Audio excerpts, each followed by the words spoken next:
ሰላም ሰላም እንዴት ናችሁ? ውድ የቻናላችን ቤተሰቦች በያላችሁበት ሰላማችሁ ብዛ። ዛሬ ይዤላችሁ የመጣሁት የተለያዩ ቃላቶች ነው ማለት ነው። እነዚህን ቃላቶች አብረን በጋራ የምናነብ ይሆናል ማለት ነው። በመጀመሪያ ግን ለቻናላችን ቤተሰብ የሆናችሁ ቪዲዮውን ላይክ እና ሼር አድርጋችሁ ጀምሩ። እንዲሁም ለቻናላችን አዲስ የሆናችሁ ደግሞ ቻናሉን ሳብስክራይብ በማድረግ ቤተሰብ ሁኑ። አሁን ቀጥታ ወደ ቪዲዮ እንሂድ። ኦኬ ዛሬም እንደተለመደው የተለያዩ ቃላቶችን ይዤላችሁ መጥቻለሁ ማለት ነው። እነዚህን ቃላቶች አብረን በጋራ የምናነብ ይሆናል። ቃላቶችን ካነበብን በኋላ ደግሞ ፍቻቸው ጋር እናዛምዳለን ማለት ነው። እናንተ የሚጠበቅባቸው ከኔ ጋር እስከ መጨረሻው መከታተል ነው። አሁን አብረን እንጀምር። የመጀመሪያው ቃል ከዚህ ላይ ምን ይላል? አቅጣጫ። አቅጣጫ ይላል። አቅጣጫ የሚለውን ስናይ አ ማለት ከ ቤተሰቦች የመጀመሪያ ፊደል ነው። ቅ ከ ቤተሰቦች ስድስተኛ ፊደል፣ ጣ ከተ ቤተሰቦች አራተኛ ፊደል፣ ጫ ከጨ ቤተሰቦች አራተኛ ፊደል። እነዚህ ፊደላቶች ስርዓት ባለው መልኩ ደርድረን አቅጣጫ አቅጣጫ የሚለውን ቃል ማግኘት እንችላለን። ቀጣይ ደግሞ ከዚህ ላይ ምን ይላል? ሸምተው። ሸምተው ይላል። ሸምተው የሚለውን ስናይ ሸ ማለት ከሸ ቤተሰቦች የመጀመሪያ ፊደል ነው።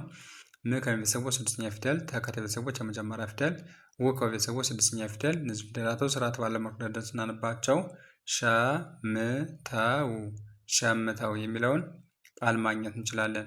ቀጣይ ደግሞ ከዚህ ላይ ምን ይላል? ወቅት ወቅት ይላል። ወቅት የሚለውን ስናይ ወ ማለት ከወ ቤተሰቦች የመጀመሪያ ፊደል ነው። ቅ ከቀ ቤተሰቦች ስድስተኛ ፊደል፣ ት ከተ ቤተሰቦች ስድስተኛ ፊደል። እነዚህ ፊደላቶች ስርዓት ባለው መልኩ ደርድረን ስናነባቸው ወቅት ወቅት የሚለውን ቃል ማግኘት እንችላለን። ቀጣይ ደግሞ ከዚህ ላይ ምን ይላል? የላቀ የላቀ ይላል። የላቀ የሚለውን ስናይ የ ማለት ከየ ቤተሰቦች የመጀመሪያ ፊደል ነው። ላ ከለ ቤተሰቦች አራተኛ ፊደል፣ ቃ ከ ቤተሰቦች የመጀመሪያ ፊደል። እነዚህ ፊደላቶች ስርዓት ባለው መልኩ ደርድረን ስናነባቸው የላቀ የላቀ የሚለውን ቃል ማግኘት እንችላለን ማለት ነው። ቀጣይ ከዚህ ላይ ምን ይላል? የለወጠው የለወጠው ይላል። የለወጠው የሚለውን ስናይ የ ማለት ከቤተሰቦች የመጀመሪያ ፊደል ነው። ለ ከቤተሰቦች የመጀመሪያ ፊደል፣ ወ ከቤተሰቦች የመጀመሪያ ፊደል፣ ጠ ከቤተሰቦች የመጀመሪያ ፊደል፣ ው ከቤተሰቦች ስድስተኛ ፊደል። እነዚህ ፊደላቶች ስርዓት ባለው መልኩ ደርድረን ስናነባቸው የለወጠው የለወጠው የሚለውን ቃል ማግኘት እንችላለን ማለት ነው። ቀጣይ ደግሞ ከዚህ ላይ ምን ይላል? ፈጸመ ፈጸመ ይላል። ፈጸመ የሚለውን ስናይ ፈ ማለት ከፈ ቤተሰቦች የመጀመሪያ ፊደል ነው። ጸ ከጸ ቤተሰቦች የመጀመሪያ ፊደል፣ መ ከመ ቤተሰቦች የመጀመሪያ ፊደል። እነዚህ ፊደላቶች ስርዓት ባለው መልኩ ደርድረን ስናነባቸው ፈጸመ ፈጸመ የሚለውን ቃል ማግኘት እንችላለን። ቀጣይ ከዚህ ላይ ምን ይላል? ውድድር ውድድር ይላል። ውድድር የሚለውን ስናይ ው ማለት ከቤተሰቦች ስድስተኛ ፊደል ነው። ድ ከቤተሰቦች ስድስተኛ ፊደል፣ ድ በተመሳሳይ ከቤተሰቦች ስድስተኛ ፊደል፣ ር ከቤተሰቦች ስድስተኛ ፊደል። እነዚህ ፊደላቶች ስርዓት ባለው መልኩ ደርድረን ስናነባቸው ውድድር ውድድር የሚለውን ቃል ማግኘት እንችላለን ማለት ነው። ቀጣይ ደግሞ ከዚህ ላይ ምን ይላል? ድርብ ድርብ ይላል። ድርብ የሚለውን ስናይ ደ ማለት ከቤተሰቦች ስድስተኛ ፊደል ነው። ር ከቤተሰቦች ስድስተኛ ፊደል፣ ብ ከቤተሰቦች ስድስተኛ ፊደል። እነዚህ ፊደላቶች ስርዓት ባለው መልኩ ደርድረን ስናነባቸው ድርብ ድርብ የሚለውን ቃል ማግኘት እንችላለን። ቀጣይ ከዚህ ላይ ምን ይላል? እድል እድል ይላል። እድል የሚለውን ስናይ እ ማለት ከቤተሰቦች ስድስተኛ ፊደል ነው። ድ ከቤተሰቦች ስድስተኛ ፊደል፣ ል ከቤተሰቦች ስድስተኛ ፊደል። እነዚህ ፊደላቶች ስርዓት ባለው መልኩ ደርድረን ስናነባቸው እድል እድል የሚለውን ቃል ማግኘት እንችላለን። ቀጣይ ደግሞ ከዚህ ላይ ምን ይላል? ጀብደኛ ጀብደኛ ይላል። ጀብደኛ የሚለውን ስናይ ጀ ማለት ከጀ ቤተሰቦች የመጀመሪያ ፊደል ነው። ብ ከቤተሰቦች ስድስተኛ ፊደል፣ ደ ከቤተሰቦች የመጀመሪያ ፊደል፣ ኛ ከኘ ቤተሰቦች አራተኛ ፊደል። እነዚህ ፊደላቶች ስርዓት ባለው መልኩ ደርድረን ስናነባቸው ጀብደኛ ጀብደኛ የሚለውን ቃል ማግኘት እንችላለን ማለት ነው። ቀጣይ ከዚህ ላይ ምን ይላል? ፈርጥ ፈርጥ ይላል። ፈርጥ የሚለውን ስናይ ፈ ማለት ከፈ ቤተሰቦች የመጀመሪያ ፊደል ነው።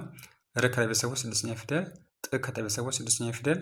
እነዚህ ፊደላቶች ስርዓት ባለው መልኩ ደርድረን ስናነባቸው ፈርጥ ፈርጥ የሚለውን ቃል ማግኘት እንችላለን ማለት ነው። ኦኬ አሁን ደግሞ ፊደሎችን አነብላችኋለሁ ማለት ነው። እናንተም አብራችሁ ከኔ ጋር አንብቡ። እቺ ማነች? ሀ ለ ሀ መ ሰ ረ ሰ ሸ ቀ በ ተ። እነዚህን መጨረሻ ላይ ከቀጣዩ ከትርጉማቸው ጋራ እናዛምዳለን ማለት ነው። እነዚህ ፊደላት የያዙትን አማራጭ ከመጀመሪያው ቃል ከተመሳሳይ ቃል ጋር እየወሰንን የምናዛምድ ይሆናል ማለት ነው። ይህን የምንሰራ ደግሞ መጨረሻ ላይ ነው። አሁን ይህን አንብበን እንጨርስ። ከዚህ ላይ ደግሞ ምን ይላል? ገዝተው ይላል። ገዝተው የሚለውን ስናይ ገ ማለት ከገ ቤተሰቦች የመጀመሪያ ፊደል ነው። ዝ ከዚ ቤተሰቦች ስድስተኛ ፊደል፣ ተ ከተ ቤተሰቦች የመጀመሪያ ፊደል፣ ው ከቤተሰቦች ስድስተኛ ፊደል። እነዚህ ፊደላቶች ስርዓት ባለው መልኩ ለደስ እናንባቸው። ገዝተው የሚለውን ቃል ማግኘት እንችላለን። ቀጣይ ደግሞ ከዚህ ላይ ምን ይላል? ጊዜ ይላል። ጊዜ የሚለውን ስናይ ጊ ማለት ከገ ቤተሰቦች ሶስተኛ ፊደል ነው። ዜ ከዚ ቤተሰቦች አምስተኛ ፊደል። እነዚህ ፊደላቶች ስርዓት ባለው መልኩ ለደስ እናንባቸው። ጊዜ የሚለውን ቃል ማግኘት እንችላለን። ቀጣይ ደግሞ ከዚህ ላይ ምን ይላል? የቀየረው ይላል። የቀየረው የሚለውን ስናይ የ ማለት ከየ ቤተሰቦች የመጀመሪያ ፊደል ነው።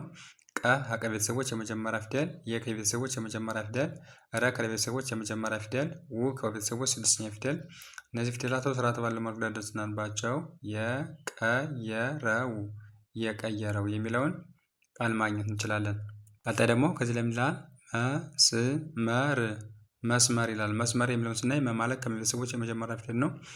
ስ ከሰ ቤተሰቦች ስድስተኛ ፊደል፣ መ ከቤተሰቦች የመጀመሪያ ፊደል፣ ር ከቤተሰቦች ስድስተኛ ፊደል። እነዚህ ፊደላቶች ስርዓት ባለው መልኩ ደስ እናንባቸው። መስመር የሚለውን ቃል ማግኘት እንችላለን። ቀጣይ ደግሞ ከዚህ ላይ ምን ይላል? ከፍ ያለ ይላል። ከፍ ያለ የሚለውን ስናይ ከማለት ከቤተሰቦች የመጀመሪያ ፊደል ነው። ፍ ከቤተሰቦች ስድስተኛ ፊደል፣ ያ ከቤተሰቦች አራተኛ ፊደል፣ ለ ከቤተሰቦች የመጀመሪያ ፊደል። እነዚህ ፊደላቶች ስርዓት ባለው መልኩ ደስ እናንባቸው። ከፍ ያለ የሚለውን ቃል ማግኘት እንችላለን። ቀጣይ ደግሞ ከዚህ ላይ ምን ይላል? አጋጣሚ ይላል። አጋጣሚ የሚለውን ስናይ አ ማለት ከቤተሰቦች የመጀመሪያ ፊደል ነው። ጋ ከቤተሰቦች አራተኛ ፊደል፣ ጣ ከቤተሰቦች አራተኛ ፊደል፣ ሚ ከቤተሰቦች ሶስተኛ ፊደል። እነዚህ ፊደላቶች ስርዓት ባለው መልኩ ደስ እናንባቸው። አጋጣሚ የሚለውን ቃል ማግኘት እንችላለን። ቀጣይ ከዚህ ላይ ምን ይላል?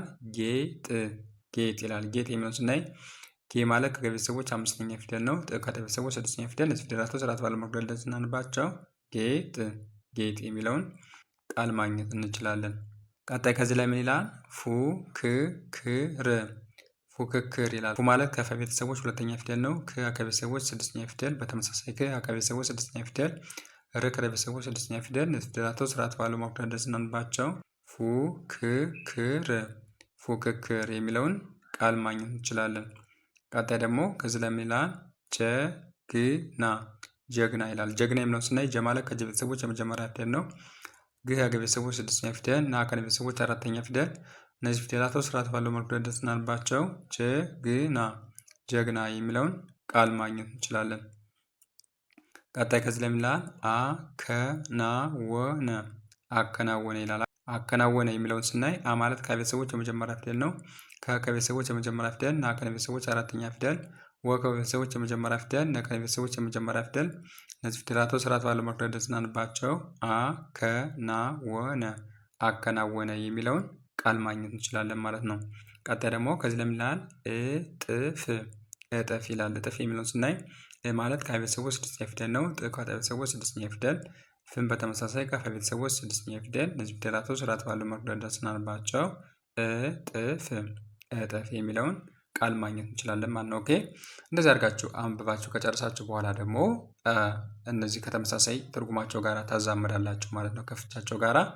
ለምሳሌ ከዚህ የመጀመሪያውን ከዚህ እነዚህ አማራጮች ተወስዱና ከነዚህ ጋር ወስዳችሁ ታዛምዳላችሁ ማለት ነው። ትክክለኛውን አማራጭ ወይም ትክክለኛውን ትርጉም ከያዘው አማራጭ ጋራ ታዛምዳላችሁ ማለት ነው። አሁን በጋራ አብረን እያዛመድን እንሄዳለን። እናንተም አብራችሁ ከኔ ጋራ እያዛመዳችሁ ትሄዳላችሁ ማለት ነው። እስከ መጨረሻው ተከታተሉኝ። የመጀመሪያው ቃል ከዚህ ላይ ምን የሚለው? አቅጣጫ ይላል። አቅጣጫ የሚለው ከማን ጋር ይዛመዳል ማለት ነው? መስመር ከሚለው ጋር ይዛመዳል ማለት ነው። ስለዚህ ይሄኛውን አማራጭ መን ትወስዳላችሁ ማለት ነው። ለአንደኛው ይሄኛውን አማራጭ መን ትወስዳላችሁ ማለት ነው። አቅጣጫ ማለት መስመር ማለት ነው። እዚህ ላይ ደግሞ ምን ይላል? ሸምተው ይላል። ሸምተው ለሚለው ደግሞ ምን ይሆናል ማለት ነው? ሀሌታሃ ገዝተው የሚለው ይሆናል ማለት ነው። ሸምተው ማለት ሀሌታሃ ገዝተው፣ ይችኛቱን ሃን ትወስዳላችሁ ማለት ነው። ስለዚህ ለሁለተኛው። ቀጣይ ደግሞ ከዚህ ላይ ምን ይላል? ወቅት ይላል። ወቅት ለሚለው ደግሞ ማን ትወስዳላችሁ? ለጊዜ ከሚለው ጋር ታዛምዳላችሁ ማለት ነው። ወቅት ማለት ምን ማለት ነው? ለጊዜ። ስለዚህ ወቅት ለሚለው ለን ትወስዳላችሁ ማለት ነው። ጊዜ ከሚለው ጋር ታዛምዳላችሁ ማለት ነው። እሺ ቀጣይ ደግሞ ከዚህ ለምን ይላል? የላቀ ይላል። የላቀ የሚለው ደግሞ ምን ከሚለው ጋር የምታዛምዱት ማለት ነው? የላቀ ማለት ከፍ ያለ ከሚለው ጋር ታዛምዱታላችሁ ማለት ነው። ስለዚህ ማንን ነው የምትመርጡ? ከዚህ ላይ ሰ ከፍ ያለ የላቀ ማለት ሰ ከፍ ያለ ከሚለው ጋር ታዛምዳላችሁ ማለት ነው። ስለዚህ የላቀ ማለት ሰ ከፍ ያለ የሚለው ይሆናል ማለት ነው። ከፍ ያለ የሚለው ይሆናል። ስለዚህ ሰ የላቀ ከሚለው ጋራ ይዛመዳል ማለት ነው። ኦኬ እዚህ ደግሞ ምን ይላል? የለወጠው ምን ይላል? ከዚህ ላይ የለወጠው ይላል። የለወጠው የሚለውን ደግሞ ከማን ጋር ታዛምዳላችሁ? ሐመር ውሃ የቀየረው ከሚለው ጋር ማለት ነው። እችኛይቱ ሀ ማለት ነው። ሐመር ውሃ የቀየረው የለወጠው ማለት የቀየረው ከሚለው ጋራ ማዛመድ ትችላላችሁ ማለት ነው። የምናዛምድ አሁን ከምን ጋር ነው? ተመሳሳይ ትርጉማቸው ከፍቻቸው ጋር ነው። እሺ የምናዛምደው ሌላም ትርጉም ሊኖራቸው ይችላል። ነገር ግን እኔ መረጥ አድርጌ ከመጣሁላችሁ ትርጉም ጋር ነው እያመሳሰለን ያለ ነው ማለት ነው። ለምሳሌ የለወጠው የሚለው ሐመር ውሃ የቀየረው ከሚለው ጋራ ተመሳሳይ ይሆናል ማለት ነው። ቀጣይ ደግሞ ከዚህ ለምን ይላል? ፈጸመ ይላል። ፈጸመ የሚለው ደግሞ ምን ይሆናል ማለት ነው? በአከናወነ ፈጸመ ለሚለው በአከናወነ የሚለው ይሆናል ማለት ነው። ስለዚህ ፈጸመ ለሚለው ምርጫ በ ይሆናል ማለት ነው። ትክክለኛው ምርጫ ማን ነው? በአከናወነ የሚለውን መምረጥ ትችላላችሁ ማለት ነው። እሺ ቀጣይ ደግሞ ከዚህ ለምን ይላል? ውድድር ይላል። ውድድር ለሚለው ደግሞ ምን ይሆናል ማለት ነው? ሸ ፉክክር የሚለው ምርጫ ይሆናል ማለት ነው። ስለዚህ ሸ ውድድር ለሚለው ምርጫ ሸን ትወስዳላችሁ ማለት ነው። ሸ ምን የሚለውን ይዟል ማለት ነው? ፉክክር። ውድድር ማለት ፉክክር ማለት ነው። ኦኬ በጣም አሪፍ። ቀጣይ ደግሞ ከዚህ ለምን ይላል? ድርብ ይላል። ድርብ ለሚለው ደግሞ የትኛውን ምርጫ እንወስዳለን ማለት ነው? ተን ተ ምንድን ነው? እጥፍ። ድርብ ለሚለው ተ እጥፍ ይሆናል ማለት ነው። ቀጣይ ደግሞ ከዚህ ለምን ይላል? እድል ይላል። እድል ለሚለው ደግሞ ምን እንወስዳለን ማለት ነው? ረ አጋጣሚ። እድል ለሚለው ረ አጋጣሚ። ስለዚህ እድል ለሚለው ረን ትመርጣላችሁ ማለት ነው። ረን አምጣችሁ እድል ከሚለው ጋር ታዛምዳላችሁ። ሌላ ደግሞ ከዚህ ላይ ምን ይላል? ጀብደኛ ይላል። ጀብደኛ ለሚለው ደግሞ የትኛውን ነው የምታዛምዱት ማለት ነው? ከቀ ጋር ታዛምዱታላችሁ ማለት ነው። ጀብደኛ የሚለውን ከቀ ጋር ታዛምዱታላችሁ። ቀ ምን ነው የሚለው? ጀግና። ጀብደኛ ማለት ጀግና ማለት ነው። ስለዚህ ጀብደኛ ለሚለው ቀ ጀግና ይሆናል ማለት ነው። የመጨረሻው ጥያቄ ከዚህ ለምን ይላል? ፈርጥ። ፈርጥ አብዛኛችሁ ይችን ቃል ታውቁታላችሁ። ፈርጥ ምንድን ነው? ሰ ጌጥ ይሆናል ማለት ነው። ያልተመረጠች እስካሁን ይች ናት አይደለ? ፈርጥ ማለት ምን ማለት ነው? ጌጥ ነው። ስለዚህ ሰን ምርጫ ሰን እንወስድና ፈርጥ ከሚለው ጋር እናዛምዳለን ማለት ነው። አሁን ያዛመድነው ከተመሳሳይ ፍቻቸው ወይም ከትርጉማቸው ጋር ነው ማለት ነው። እንደዚህ እያደረጋችሁ መለማመድ ይጠበቅባቸዋል። ከማንበብ በተጨማሪ ደግሞ ትርጉማቸውን ማወቅ ይጠበቅባቸዋል። ተመሳሳይ ፍቺ፣ ተቃራኒ ፍቺ እነዚህ ነው እያንዳንዳቸውን ማየት ይጠበቅባቸዋል ማለት ነው። በቀጣይ ደግሞ ሌሎች ቪዲዮዎች አሪፍ ቪዲዮዎች የምሰራላችኋል ማለት ነው። እናንተ ኮሜንት ሴክሽን ላይ አሳውቁኝ። ተቃራኒ ቃላቶችን፣ ተመሳሳይ ቃላቶችን፣ የተለያዩ ቃላቶችን እንሰራላችኋለሁ። እናንተ የሚጠበቅባችሁ ይህን ቪዲዮ ላይክ እና ሼር ማድረግ ነው ማለት ነው። ዛሬ ይዤላችሁ የመጣው ቪዲዮ ይህን ይመስላል። ቪዲዮ ከተመቻችሁ ቪዲዮ ላይክ፣ ሼር እና ሰብስክራይብ ማድረጋችሁ እንዳትረሱ። እንዲሁም ኦንላይን መማር ለምትፈልጉ ታች ላይ በማስቀምጥላችሁ ስልክ ቁጥር በ0918 03 46 85 ላይ በኢሞ በቴሌግራም እና በዋትሳፕ በመደወል ትምህርታቸውን መከታተል ትችላላችሁ። ዛሬ ይዤላችሁ የመጣው ቪዲዮ ይህን ይመስል ነበር። ቀጣይ ደግሞ በሌሎች አሪፍ ቪዲዮዎች እስከምንገናኝ መልካም ጊዜ፣ ቸርን ሰንብት።